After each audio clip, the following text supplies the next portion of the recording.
Welcome to the podcast where we redefine midlife, perimenopause and menopause as a time to thrive in all areas of our lives. Health, fitness, mindset and mental health, relationships, finances and purpose, with a big dose of style and empowerment and a few laughs thrown into the mix. I'm so excited to have you join me as we dive into today's discussion.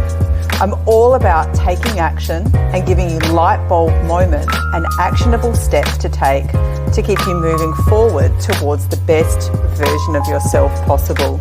So let's dive in. Hey there, queens. Welcome back to Menopause and Margaritas. It's been a hot minute since I posted a podcast, and just like you, I'm trying to juggle way too many balls and invariably lots of them drop to the ground. Isn't that good to know that we're all in that together? Anyway, Menopause and Margaritas. This is the place where we talk about everything to do with optimizing your health and well-being and your general fabulousness during menopause. And we're talking perimenopause and postmenopause because menopause, remember, is just that one day in between the two. This includes your metabolic health, which you'll hear me banging on about all the time, sustainable weight loss, mindset, of course, resistance training and all things exercise, and generally being and feeling fabulous. My name is Beck. I will be your coach or your host along the journey. It feels very Love Boat, doesn't it? I nearly broke out into a little Love Boat song, which you do not need. And today we're going to be tackling the age-old question that all of us have probably been asking since the 80s. Why do diets fail, and what on earth should we be doing instead? Now, you'll hear me talking about this in lots of different ways because I think sometimes we've got to hear different aspects of these conversations to sort of build the big picture, which is I see as a bit of a puzzle, so you can kind of really see how we pull it all together. But today we're going to talk about diets, and you'll hear me talking about that a lot. If you've ever counted calories, cut out all the fat from your diet. Remember that one? Remember Susan Powter? Did you ever do that diet back in the 90s where we cut all fat out of our diet? Did people not realise that, our brains are fat, our cells are fat? I don't even know what we were thinking, but we did it because she lost a ton of weight and we all wanted to be the same. We skipped the carbs, we've done juice cleanses, soup diets, celery cleanses, only to end up right back where you started, or worse, which is a lot of my clients that come and see me. They've done all of the diets. Not only did they might have lost weight, but they put it back on and then usually more.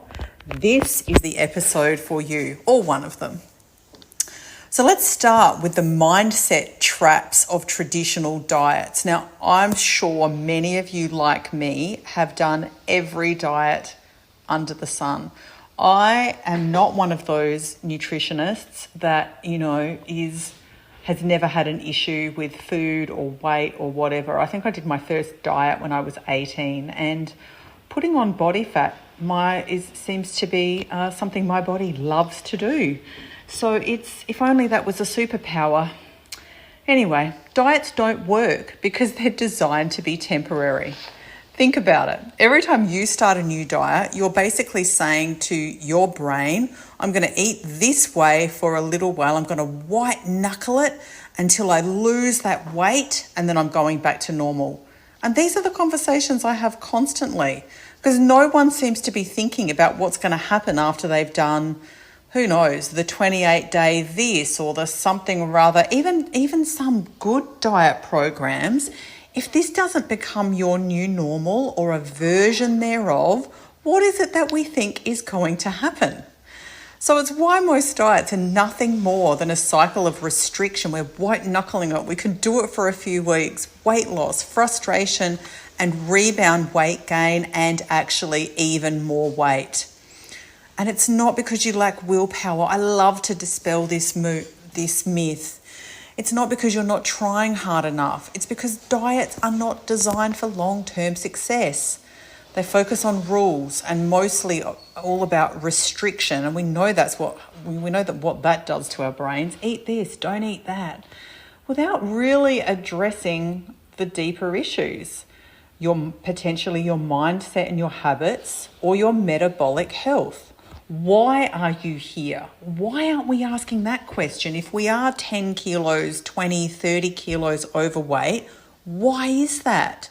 Because whatever those issues are that have us there, we need to tackle that. Now, it's not that you don't have enough willpower. How many of us have blamed ourselves for not sticking to a diet? I mean, gosh, I don't know how many failed diets I've done over the course of my life because it's impossible. I want to set the record straight. It is not about willpower. Willpower does not exist. Maybe that's a controversial thing to say. I don't care.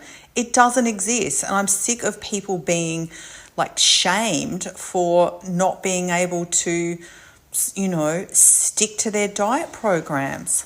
Has that blown your mind? I wonder if you've ever heard anyone say that before. Or maybe it's just freed you from the belief that you've had for so long that somehow you have a character flaw and that's why you actually can't, lose that unwanted body fat. Let me tell you, it is a big fat lie. If your brain, and in fact your brain is way more powerful than your hands and your legs, and if your brain feels like it needs or wants something, it is going to take your legs to the fridge, the supermarket, or the Macca's drive-through to get what it needs. And what does it need? Well, it might need dopamine. It's looking for that lift because your metabolic health is out of whack and maybe you've hit an energy low. It's looking for a pick-me-up. So either a dopamine hit or a glucose hit, and off you go. And we might feel that in the sense of cravings, and it is cravings, but cravings come from our brain for the most part. Your metabolism is an adaptive system. Our bodies are amazing, and your body is wired for survival. So when you just cut the calories too low, I hear people talking about, I'm going on an 800 calorie a day diet, and I just think, in menopause, that is, it's bad any time, but at this season of life, when we've got all the other issues going on, it is a recipe for disaster. Your body's going to sense that restriction. It slows everything down, or worse, it starts chewing through your precious muscle so that by the time you go back to eating normally, you have less muscle, so you put more weight on than when you started, and you have more risk of all of those other metabolic disorders. So if you've ever had the experience where you start strong, but a few weeks in you feel exhausted, moody, and obsessed with food, that is not you being weak. That is your brain saying, this is not working for me. So let's talk about why simply cutting calories in menopause can actually harm your metabolism and cause fat loss resistance. That is not what we want to be hearing. Many women in perimenopause and menopause, they cut calories in an attempt to lose weight. But instead of seeing the results that they want, and this is my story, we experience stubborn belly fat, and maybe it gets worse. Our metabolism slows down, intense cravings, fatigue and brain fog. Put your hand up if you've had any or all of those. Yes, especially when you decide you're going on a diet, it's all worse. So what's going on? Why doesn't the old eat less calories and do more exercise approach work anymore, especially when you're in perimenopause or menopause? Well, here are the reasons. Number one, your metabolism is going to adapt to low calorie intake. When you drastically cut your calories, and look, a small calorie reduction is usually indicated when we are trying to lose weight. So we're not saying that calories are not a factor at all, but I would call a drastic cutting of calories 500 calories or more, and that's typically what people are doing if they go on a standard diet protocol. Your body is going to sense a shortage. And when we say your body, we're talking about all the receptors that communicate with your brain. It's going to slow your metabolism down to try and conserve energy. So instead of burning fat, your body is going to reduce your energy output and production, which means you're going to feel more tired. It starts breaking down that precious muscle to turn into fuel, which lowers your metabolic rate even further. And I can tell you Now I'm very close to menopause, that putting on muscle is, a lot harder. If you've worked hard to get that on your body, you do not want to be compromising it. And then we hold on to that lovely fat as a survival mechanism. Isn't that great? Over time, this leads to fat loss resistance, where your body simply refuses to let go of stored fat, no matter how much you restrict. I bet heaps of you are sitting in your cars now going, is that what's going on? Oh my gosh, yes. It's getting worse as I get older. Every time I try and do another protocol, yes, it's not you. And then we've got the hormonal changes that make our body more sensitive to stress. So when estrogen and progesterone are fluctuating, it makes us more sensitive to cortisol, which is our stress hormone. So when you cut calories too aggressively, now aggressively can be different for everybody, right? 300 calories for you and might be cutting aggressively, whereas for the next person, maybe it's 500. Everybody is going to be different.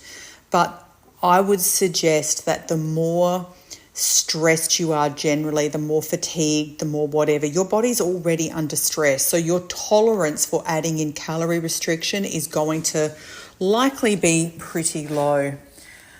So cutting your calories too aggressively causes increased cortisol. That's our stress hormone. And we've all heard that when cortisol's elevated, we get more belly fat storage, and it interrupts our ability to burn fat anyway.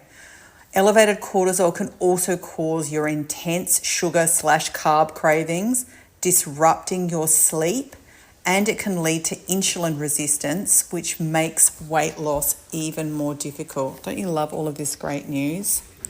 Look, I just think education is power. When you understand how stuff works, you can make different choices.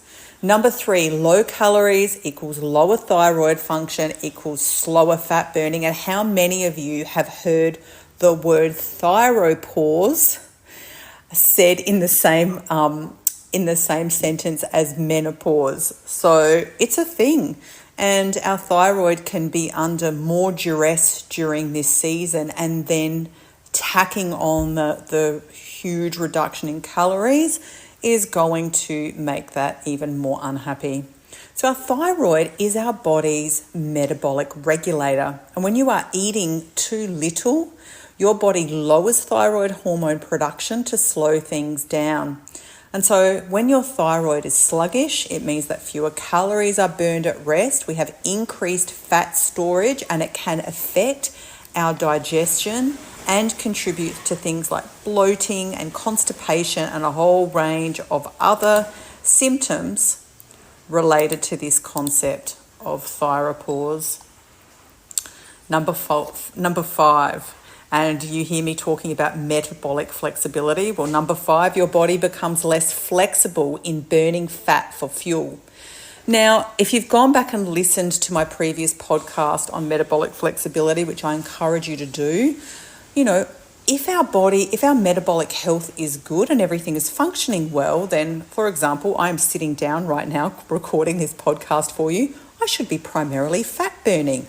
When I get up and undertake some other activities, I might oscillate over and use up some glucose. So our bodies should be good at oscillating between those two things. But when our body is stressed from undereating, it relies more on glucose for energy instead of fat. And basically, glucose is either circulating in our bloodstream, or we have some stored glucose as well, but not a huge amount. So this leads to sugar cravings, blood sugar swings, and fat storage instead of fat burning. And this is why women in menopause often feel stuck in fat storage mode despite eating less. Like just to give you a little story, I had someone come and join me last year for my 12-week program. And in that initial conversation with her, she was like, I have cut my calories down. It was something crazy, like 1,000 calories a day, which is probably half of what I eat. And she was going to the gym 6 days per week, but she was doing steady state heart rate activity on the treadmill, which is not ideal for us. That's another podcast where I want to talk about what kind of exercise we should be doing. But low calorie, steady state heart rate. After 6 months, she had not lost not 1 kilogram. And obviously, there's probably lots of you that have a similar story. That happened to me. I didn't pursue it for 6 months, but my first experience of this was after I had my second baby. And this was way back in my early 40s, where I was really just starting perimenopause. I had my first experience of this concept of insulin resistance. And I'd cut my calories down. I'd done what I'd always done. I'm a personal trainer among all the other hats that I wear. I'm a clinical nutritionist as well. But I've been a PT for 27 years. I know what to do, and I've always been pretty effective at managing my own weight. And it would go up and down, quite often. And I'd always had success at just reducing my calorie intake, increasing my exercise for a couple of weeks, and I'd get that extra few kilos I might have put on off. Well, 18 months after I had my second daughter, and I was like, okay, this weight doesn't seem to be shifting. I did 4 weeks of what I would consider intense, perfect diet, going to the gym probably every day, to be honest, and training hard. Guess what? Didn't lose a kilo. And that was my first personal experience of this concept. And of course, I was exhausted and irritable and all of the things because metabolically I was not functioning properly. And I bet heaps of you are nodding in your cars. Yes, that's me. Well, isn't it good to understand? It's annoying, but education is power, right? And then understanding what we should be doing instead. So what should we be doing instead? Well, rather than just eating less, and remember we said that, look, some calorie reduction may be necessary. We really need to reset our metabolic health by, number one, eating enough protein to preserve muscle. I'm going to say 90+% of women that I do nutrition consults with or have come and joined my program, look, it's probably 95%, do not eat enough protein. They're probably not even meeting 50% of their targets. And it means A, building muscle is almost impossible. B, having enough protein for all of the jobs in their body that protein should be doing. That's not happening either. And they're all struggling with these late afternoon energy crashes where they're running for the sugar or they're almost eating a whole meal before they then sit down to dinner with their family. So enough protein to preserve muscle. Now, how should you calculate that? Look, if you're relatively inactive, about 1 to 1.2 grams of protein per kilo of body weight. And then just try and loosely split that over your 3 meals of the day. And if you're like me, you're at the other end of the spectrum where you are training a bit more, 5-6 days a week, you're doing resistance training, you're probably at the 1.8 to 2 gram end of the spectrum. And then we want to balance our blood sugar. That's a whole conversation, but effectively eating real food will get you a long way to doing that anyway. Real, whole, unprocessed foods, proteins, lots of vegetables, lots of fruits, legumes. When I say lots of fruits, 2 servings a day is great. Legumes, nuts and seeds, healthy fats, avocados, all that beautiful food. And then, things like your pastas and your breads absolutely can be a part of your diet, but we make better choices. So, for example, a rye bread would be better than a white bread, of course. And same with pasta. If we're having pasta, we want to make sure that we have a good amount of protein and fat on that pasta because it helps to bring that overall glycemic index down. Number 3, we want to eat for hormone balance rather than calorie restriction. And to be honest, eating for hormone balance is literally just what I said to you. Practicing metabolic flexibility. So we want to train our body to burn both carbs and fat efficiently. Go back and listen to my podcast about that. And of course, strength training, resistance training to maintain lean muscle mass and all of the other things that resistance training does. And then it brings me to the next reason why diets fail. Metabolic adaptation. Have you ever hit a plateau where no matter what you do, the scale won't budge? Well, we've just given you 2 examples. When you eat less, your body burns less, and it's designed to keep you alive in times of famine. You know, our brain is amazing.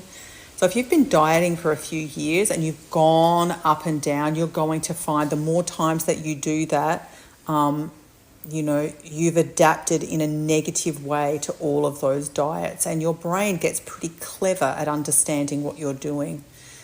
You're burning fewer calories at rest, you're holding on to more fat, and probably you are struggling with accessing available energy and feeling tired. And this is why eating less and exercising more doesn't work in the long term. Of course, we may need to reduce the amount. We've already covered that. And we may need to move our bodies more. If you're not doing anything, obviously I'm going to be encouraging you to move. But we have to work with our body. We have to understand what it requires to be healthy, not just keep abusing it because it's not doing what we want. So instead of focusing on restriction, we need to focus on metabolic health, which means optimizing your hormones, blood sugar, and metabolic flexibility so that your body naturally burns fat instead of storing it. So number 1, stop under eating. Focus on the right foods to support your metabolism, like protein, healthy fats, and fiber-rich carbs. We just talked about those: legumes, nuts and seeds, and veg. Balance your blood sugar. No more energy crashes or sugar craving. It gets pretty easy when you're eating real food and you're making sure that each meal has a good combination of protein, carbohydrates, healthy carbohydrates, and fat. And then you've got to build some lean muscle. And I'm telling you, that's not happening sitting at your desk. I'm not building much muscle here right now, except for my hand movements. Reduce stress and improve sleep. Cortisol, your stress hormone, plays a huge role in fat storage. So if you're constantly in fight or flight mode, which, oh my gosh, so many of my menopausal ladies are, and part of that has to do with the fact that you are your stress resilience reduces. We need to do another whole podcast on how you deal with that. Your body's going to hold on to fat no matter how well you eat, and also crappy sleep, which is a thing that happens in menopause. If you're not sleeping well, that contributes to insulin resistance as well. So we've got to prioritize our sleep. Stop staying up and scrolling. Stop turning on TV programs at 9:30 at night because, that's the only time you've got free. I get it. I've done it myself, but it is tanking your health and fat loss goals. You have got to get to bed by 10 or 10:30, and we need 7 to 8 hours of sleep. I know you're all rolling your eyes at me, but this is the truth. And then we want to embrace habits that support a sustainable lifestyle, long-term sustainable habits. So queens, diets don't work. You already know that, or you wouldn't still be listening. At some point, we are going back to what we were doing before. And during menopause, your body has even less tolerance for that kind of rubbish. So remember that your health and weight loss results are the sum total of your habits. Your habits are what we want to address. So let's shift the focus from punishing our bodies for not looking or behaving how we think they should to celebrating our health and our good fortune that our bodies can still move, that our bodies are healthy and carrying us around every day. And let's support our bodies to be as healthy as they can be, and then a healthy weight will follow. Thanks for hanging out with me today. I wanted to get done in 20 minutes. How have I done? 23, that's pretty good for me. Here's my quote of the day. You will never change your life until you change something that you do daily. The secret of your success is found in your daily routine. That was John Maxwell. He is an amazing leader.